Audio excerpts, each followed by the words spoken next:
В эфире программа «Итоги дня». С вами Марферина Алексеева. Добрый вечер. Озвучу основные темы уходящего дня. С 1 июня в ряде районов Якутии официально открылась навигация для маломерных судов. Озвучим актуальную информацию. Начиная с 1 июня якутяне могут подать заявление на возврат части от НДФЛ за 2025 год. Как получить меру поддержки?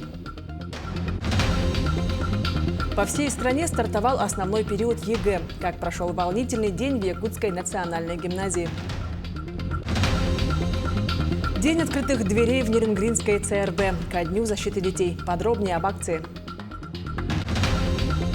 Соревнования «Юные таланты Арктики» закрыли спортивный сезон по художественной гимнастике. Об итогах.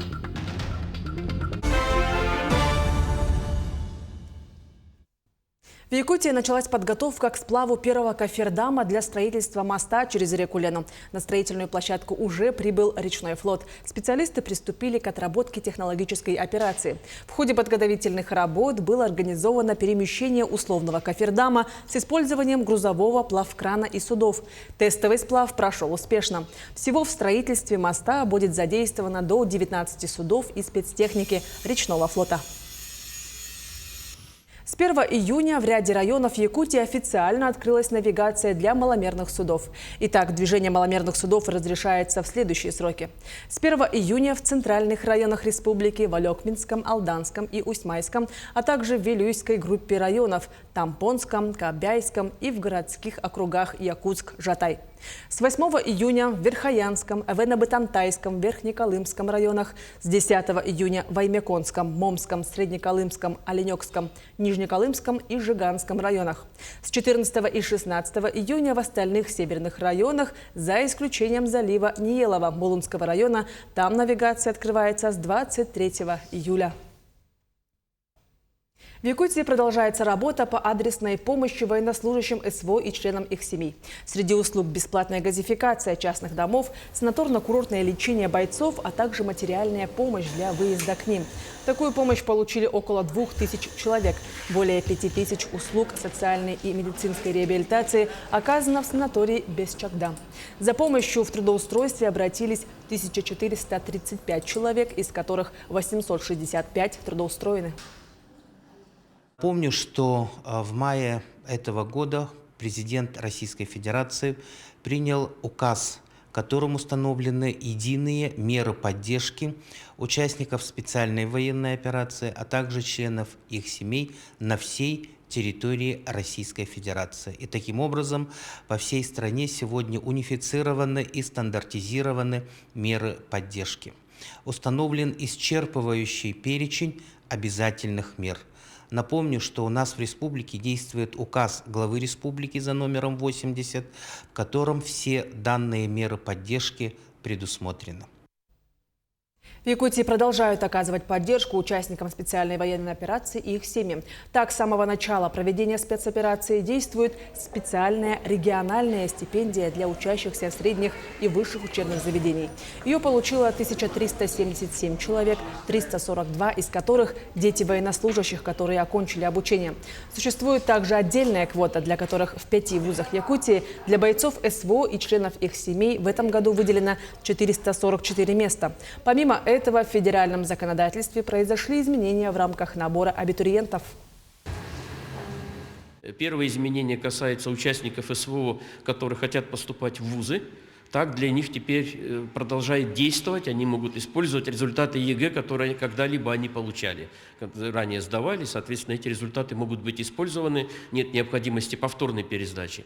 И второе существенное изменение касается тех участников специальной военной операции, которые обучаются или уже прошли обучение по программам среднего профессионального образования в колледжах или техникумах. Теперь им также в соответствии с федеральным законом об образовании разрешено повторное обучение на программах среднего профессионального образования. Начиная с 1 июня и до 30 сентября включительно якутяне могут подать заявление на возврат части от НДФЛ за 2025 год. Как получить меру поддержки? Смотрим далее. Претендовать на ежегодную семейную выплату могут работающие россияне с 2 и более детьми, а также опекуны, усыновители и попечители. Для получения меры поддержки будет оценен доход семьи за 2025 год, куда входит доход от трудовой деятельности, пенсии, стипендии, суммы полученных алиментов, выплаты в рамках наследства, компенсации, дивиденды, проценты от вкладов и доход от предпринимательства. Сама же выплата рассчитывается следующим образом. НДФЛ, который уплачивается работниками, да, родителями, в 2025 году уплачивался в размере 13%, а мы при подаче заявления от родителей пересчитаем эту семейную выплату, да, и будет возвращена разница вот этого уплачиваемого налога на доходы с физических лиц. То есть если в 2025 году уплачен был 13%, то мы пересчитаем по ставке 6% и будет возвращена сумма 7%. Условиями для ежегодной семейной выплаты является наличие детей до 18 лет или до 23 лет, если они обучаются очно в среднем профессиональном учреждении или в заведении высшего образования. Еще одно требование. Размер среднедушевого дохода семьи не превышает 1,5-кратную величину прожиточного минимума на душу населения. Отмечу, в северной зоне эта сумма равняется 46 993 рублям. Во второй зоне величина достигает 39 361 рубля. Не менее главным критерием является отсутствие задолженности как по налогам, так и по алиментам. На эту выплату, ежегодную семейную выплату могут претендовать только граждане Российской Федерации, которые работали в 2025 году и уплачивали подоходный налог и являются налоговыми резидентами Российской Федерации. Также дети тоже должны быть граждане Российской Федерации. То есть если оба родителя работающие, и они проходят, соответственно, по имущественной оценке нуждаемости, они могут оба претендовать на эту выплату. Оформить заявление на ежегодную семейную выплату можно через отделение социального фонда, офис «Мои документы» или портал госуслуг. Срок рассмотрения в среднем составит 10 рабочих дней, но может быть увеличен до 30 дней. При положительном решении денежные средства поступят на счет в течение 5 рабочих дней. Николай Коровин, Вероника Таюрская, Нюргун Старостин, Якутск. В Международный день защиты детей в перинатальном центре Якутска открылся кабинет ЗАГС. Теперь оформить свидетельство о рождении ребенка родители смогут еще до выписки. Первыми новую услугу оценили 8 семей. На торжественной церемонии побывала и наша съемочная группа. Первый документ малыша, не выходя из роддома. Еще несколько дней назад малыши только появились на свет, а теперь получают свой первый официальный документ – свидетельство о рождении. Среди первых родителей – Дилиана Свинобоева. Для Дилианы это долгожданное и очень волнительное событие. Несколько дней назад она впервые стала мамой. Сына назвали Михаилом. Я сидела в палате, и мне подошли специалисты ЗАГСа и сказали, что можно прямо здесь оформить документы ребенка, свидетельство о рождении. И для меня это, например, очень удобно. У меня муж, например, постоянно работает, а я буду дома с ребенком сидеть и бегать туда-сюда. Это, мне кажется, очень будет неудобно. А вот сейчас уже вот в перинатальном центре появился ЗАГС, и можно прямо не отходя сделать и уже спокойно домой ехать. Возможность оформить свидетельство еще до выписки появилась благодаря открытию кабинета ЗАГС в перинатальном центре. Теперь специалисты сами помогают родителям пройти процедуру регистрации рождения. В течение вот этих 3 дней, когда они находятся в перинатальном центре, оформить свидетельство о рождении. От них главное – это определиться с именем, чтобы это можно было зарегистрировать. И с этим многие родители уже справились. Среди первых зарегистрированных новорожденных есть и двойняшки Ия и Ая. Сегодня свои первые документы также получили Майя, Май, Дархан и Тимур. Поздравить счастливые семьи пришли представители органов власти и управления ЗАГС. В 2022 году в республике был введен суперсервис рождения детей. И 60% мам и пап воспользовались им и через госуслуги зарегистрировали рождение своего ребенка. Сегодня оформить рождение ребенка можно несколькими способами. Помимо нового кабинета в перинатальном центре продолжает работать и электронная регистрация. В течение месяца можно подать заявление на регистрацию рождения через госуслуги, и уже папа подходит в отдел ЗАГС по городу Якутску. Это уже придется идти за свидетельством о рождении. Ежегодно в перинатальном центре появляются на свет тысячи малышей со всей республики. И для многих из них путь в большую жизнь теперь начинается с получения первого документа буквально в первые дни после рождения. Любовь Васильева, Даяна Федорова, Илья Сырометников, Якутск. По всей стране стартовал основной период ЕГЭ. Сегодня выпускники сдали предметы по выбору – историю, литературу и химию. В Якутии за парты в этот день сели около 2200 школьников. Как прошел один из самых волнительных дней в Якутской городской национальной гимназии, узнаем далее. Поставите фактическую... До начала экзамена считанные минуты, и готовятся к нему не только выпускники. Перед открытием пункта проведения экзамена организаторы и общественные наблюдатели проходят обязательный инструктаж. В гимназии подготовили 11 аудиторий, а за соблюдением всех процедур следят около 40 специалистов. Еще раз напомнили о правилах проведения экзамена, заполнения бланков, процедуры до начала экзамена, во время экзамена и по завершении экзамена, а также сканирование работы. Пункт проведения экзамена у нас заранее подготавливается. Особое внимание техническому оснащению. Каждая аудитория оборудована системой видеонаблюдения и необходимой компьютерной техникой. Это позволяет обеспечить прозрачность и объективность проведения экзамена. В каждой аудитории у нас по одному компьютеру, по одному принтеру, сканеру, и в расчете 4 рабочих мест получается 1 резервный. И такая система подготовки действует во всех пунктах проведения экзамена по республике. А вот и главные участники сегодняшнего дня. Через рамки металлодетектора и проверку документов проходят будущие абитуриенты. В этот пункт сдавать историю пришли около 160 выпускников из 27 школ. Я не волнуюсь, потому что я знаю то, что я напишу на все то, что я знаю. Я очень сильно готовился к экзаменам именно с учителем вместе и ходил на групповые занятия. Я думаю, что самые сложные вопросы для меня лично будут связаны с культурой, потому что проходить ее начали очень поздно, к сожалению. А так собираюсь набрать от 60 баллов. Всего в этом году в Якутии насчитывается около 8500 выпускников. Из них около 2200 человек сегодня сдавали предметы по выбору. Наиболее востребованными остаются физика, информатика и химия. К нашей радости в связи с подготовкой углубленной и развитием профильного обучения наши школьники больше выбирают те предметы, которые необходимы для их будущей профессии, для экономики нашей республики. Надеемся, что все выпускники в этом году хорошо сдадут единый государственный экзамен, выберут желаемую профессию и будут учиться в высших учебных заведениях. Уже 4 июня выпускников ждет обязательный экзамен по русскому языку, а 8 июня – базовая и профильная математика. Основной период ЕГЭ завершится 19 июня, после чего начнутся резервные дни для тех, кто не смог сдать экзамены в основные сроки. Даяна Федорова, Илья Сырометников, Якутск. Педагоги дошкольного образования Якутии активно участвуют во Всероссийской научно-практической конференции.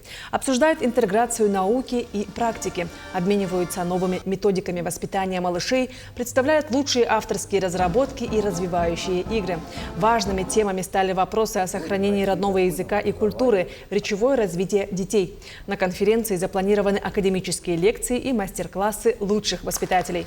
Участие в мероприятии приняли и специалисты из Министерства просвещения. В очном и заочном формате более 1000 педагогов из Якутии и 11 регионов, а также из Китая. С 29 мая по 9 июня был объявлен декада, которая была посвящена дошкольному образованию. И в рамках этого, конечно, будут проходить различные мероприятия. В рамках конференции будут выставки различные, ну и передовые методики, методологии. Наши педагоги с разных уголков республики представят свои передовые опыты. Ну и, конечно, я думаю, что эта площадка поможет нам в дальнейшем выстроить среду, вектор развития системы дошкольного образования. В парке культуры и отдыха прошло масштабное мероприятие «Движение первых», посвященное Международному дню защиты детей. Одним из главных событий программы стало торжественное вручение паспортов гражданина Российской Федерации юным активистам. Главный документ ребятам вручила заместитель председателя правительства Якутии Ольга Балабкина. Также на празднике наградили лучших участников движения и провели торжественное посвящение их наставников, педагогов и общественных деятелей. Для гостей подготовили насыщенную программу с выступлениями творческих коллективов, интерактивными играми и масштабным флешмобом. Завершился фестиваль праздничным концертом. Знаете, сегодня действительно Международный день защиты детей. В этот день мы от имени правительства Республики Саха-Якутия желаем детям исполнения тех мечт, которые они для себя загадали. Мы сегодня стартуем 1 июня фестиваль «Движение первых», который является традиционным фестивалем. С этого момента начинается лето первых, и поэтому, соответственно, летний сезон. Можно немножечко детям расслабиться, на самом деле идти к своей мечте. Также в парке культуры и отдыха прошла и другая масштабная программа. Здесь развернулись десятки площадок, мастер-классы, ярмарка, игры и различные конкурсы. Продолжит тему Анастасия Пуляева. Детство – это один из самых важных этапов в жизни каждого человека. С ним связаны ценные воспоминания, первые победы и поражения. День защиты детей был учрежден в 1949 году и является одним из старейших международных праздников. Среди его целей – привлечение внимания к защите прав и развитию подрастающего поколения. Для Республики Саха-Якутия это очень важный праздник, потому что республика всегда делает ставку на развитие детей. Во всех программных документах в наших государственной программе делается приоритет. Этот год Министерство просвещения в системе образования определило годом дошкольного образования, благодаря чему на наших площадках вы можете увидеть разработки наших воспитателей дошкольных учреждений. И сегодня начинает свою работу Всероссийская конференция, посвященная дошкольному образованию. Тем самым для всех возрастных категорий, для всех детей разных возрастов организовано много площадок, их мы насчитываем более 40. На площадках каждый мог найти что-то для себя. На фестивале «Собери свое лето» родители могли сразу записать детей в лагеря и кружки. Для будущих абитуриентов колледжи провели мастер-классы, а на ярмарке трудоустройства 18 предприятий предложили подросткам вакансии на лето.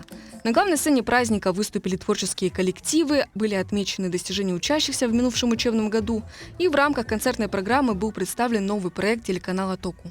Сегодня у нас, концертная программа, она у нас немножко особенная, поскольку будет презентация первой серии мультфильма «Простоквашино». Также мы презентуем поздравления наших любимых персонажей для детей, потому что это тоже очередное наше новшество, которое мы запустили и готовили весь прошлый год, всю осень. В первый день лета также вручили первые паспорта школьникам в рамках программы «Мы граждане России».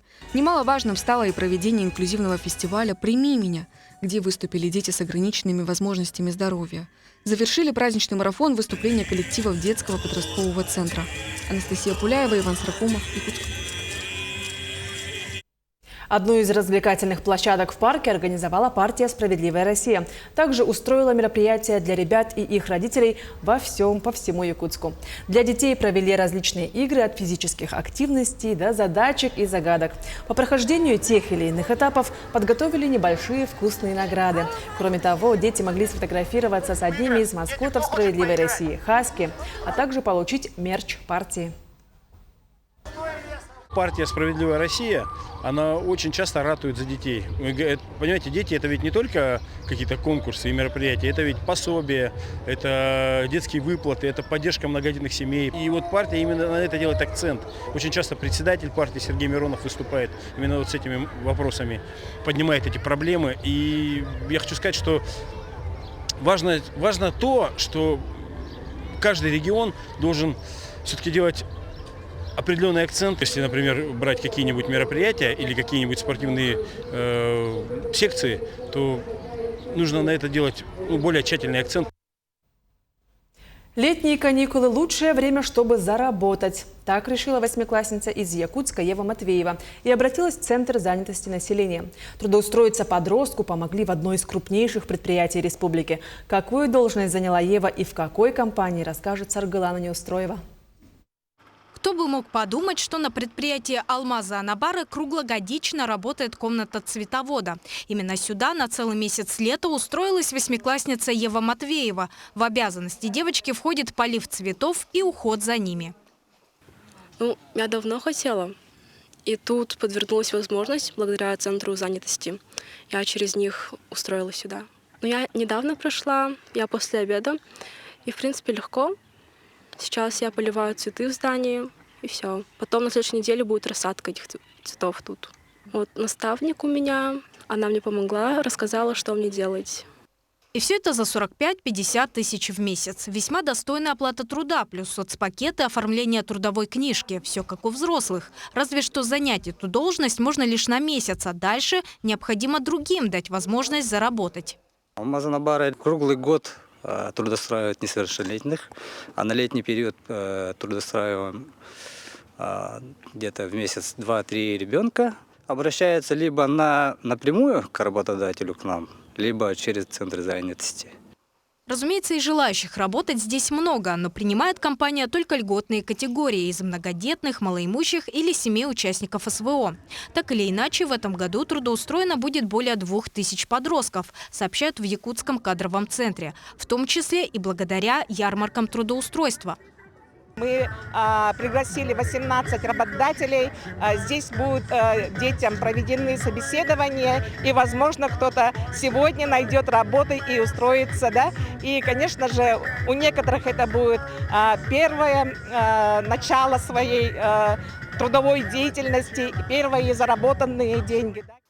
Ева, кстати, часть своей первой зарплаты планирует потратить на подарок маме, другую часть отложить в копилку, потом понадобится. Ведь главное в заработанном то, как ты эти деньги использовал. Саргалана Неустроева, Нюргун Старостин, Якутск. В Нерюнгри ко Дню защиты детей районная ЦРБ провела дверь открытых дверей. Так маленькие пациенты могли получить консультации специалистов без предварительной записи. Продолжит тему Екатерина Павлова. Новая рабочая неделя и первый день лета начались в стенах детской поликлиники с праздничной акции и Дня открытых дверей. Главной особенностью этого дня стала возможность пройти профилактический осмотр и попасть к нужному специалисту без предварительной записи. Прием ведут сегодня все специалисты без талонов, по живой очереди. Также лаборатория здесь, анализы полностью, весь спектр анализов. Деток пришло много. Мы чему этому очень сильно рады, что много детей сегодня в поликлинике.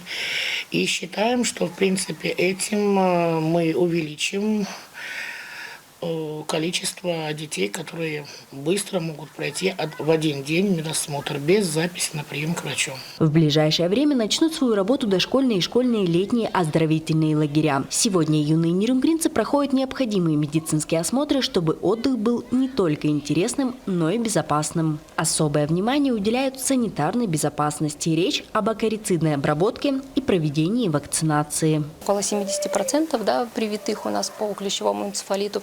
Но учитывая, что в этот раз и совместно с Роспотребнадзором на СПК у нас не была задействована именно эта прививка как основная, больше мы уклон сделали именно на вакцинацию против туберкулеза, то есть на реакцию МАНТУ. А клещевой энцефалит у нас в этот раз допускается, учитывая, что происходит акарицидная обработка в лагерях, и на детских площадках всех. Поэтому по желанию тех, кто хотел, они привились, естественно. Те, кто прививались в прошлых годах, также в этом году они поставили по плану вторую и третью прививку. И вновь, конечно, много детей, которые привились именно по желанию. Ярким событием дня стал концерт в детской поликлинике, подаривший юным жителям и их родителям положительные эмоции. Приглашенные артисты дэнс-шоу группа «Экзотика» и детская хоровая школа «Соловушка» сумели создать праздничную атмосферу. Акция позволила совместить заботу о здоровье с отличным настроением. Екатерина Павлова, Захар Головин, Нерюнгри. Талантливая молодежь – светлое будущее Якутии. Вот уже на протяжении 4 лет целевой фонд будущих поколений по доброй традиции проводит фестиваль для детей и молодежи «Саин». Что ждало посетителей, расскажет Вероника Таюрская. Место встречи – стадион Туймада. В течение дня на одном из главных спортивных объектов Якутии проходил фестиваль «Саин». На несколько часов поле стадиона стало местом для детей и молодежи. Для них целевой фонд будущих поколений подготовил различные активности по 4 направлениям – наука, искусство, спорт и креатив. 1 июня – это День защиты детей. И именно в этот день целевой фонд будущих поколений, который работает именно во благо наших детей, устраивает такой большой праздник – «Саин», что в переводе с якутского языка означает «лето» или «развивайся». 2 таких значения, которые очень хорошо подходят как раз именно для этого дня. 4 направления, десятки зон активности – это все фестиваль «Саин». Гости могли посетить научные квесты, мастер-классы по различным видам спорта, занятия по 3D-моделированию и вертикальной видеосъемке, по актерскому мастерству и классическим танцам, а также прослушивание для поступления в Якутскую балетную школу и Высшую школу музыки. На сцене фестиваля прошел гала-концерт детских оркестровых коллективов и награждение победителя Всероссийской олимпиады по физике. Победителем заключительного этапа Перечевой олимпиады Сибирского федерального университета «Пельчонок». Я очень благодарен целевому фонду будущих поколений Республики Саха-Якутия за то, что дали мне такой хороший сертификат. Я смогу полететь, например, на образовательную смену в летней школе компьютерных наук, либо же куда-нибудь еще в другое место. Самое главное, все получится. Главное работать, учиться, и тогда можно будет достичь всего. Ежегодно фестиваль «Саин» собирает более 4000 детей и их родителей. Он становится местом объединения семьи, ведь каждый, будто бы ребенок или взрослый, может найти что-нибудь себе по душе. Вероника Таюрская, Нюргун Старостин, Якутск. Соревнования «Юные таланты Арктики» закрыли спортивный сезон по художественной гимнастике. Участие в состязаниях приняли более 200 человек из 6 клубов республики. Борьба развернулась как в групповых упражнениях, так и в личной программе. Среди кандидатов и мастеров спорта победу одержали члены сборной команды Якутии. В остальных разрядах первые места пьедестала почета завоевали воспитанницы столичных школ.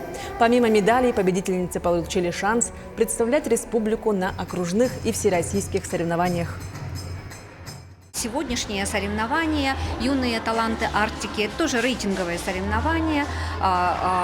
Спортсменки выполняют спортивные разряды. Официально эти соревнования входят в единый календарный план Министерства спорта нашей республики.